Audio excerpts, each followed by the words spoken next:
जायकवाडी धरणातून गोदा पात्रात प्रचंड प्रमाणात विसर्ग। पैठण शहरात अनेक ठिकाणी पाणीच पाणी। पैठण येथील जायकवाडी धरणातून मोठ्या प्रमाणात पाण्याचा विसर्ग गोदा पात्रात सोडण्यात आला। पैठणमध्ये येथील अनेक भागात पाणी शिरले आहे। जायकवाडीच्या वरील भागात मुसळधार पाऊस झाल्याने सलग 2 दिवस मोठ्या प्रमाणात पाण्याची आवक जायकवाडी धरणात जमा झालेली आहे। तातडीने पाटबंधारे विभागाने धरणाची 27 दरवाजे उघडून गोदावरीत 3.5 लाखाहून अधिक पाण्याचा विसर्ग केला। पूर परिस्थिती गोदावरी नदीवरून पाटेगाव येथील पुलावरून पाणी वाहत असल्याने शेवगाव आणि अहिल्यानगरचा संपर्क तुटलेला आहे।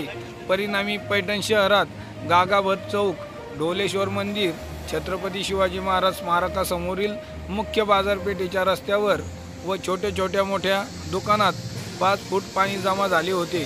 परंतु आता जायकवाडी धरणाचा विसर्ग कमी केल्याने शहरातील नागरिकांना थोडासा दिलासा मिळाला आहे।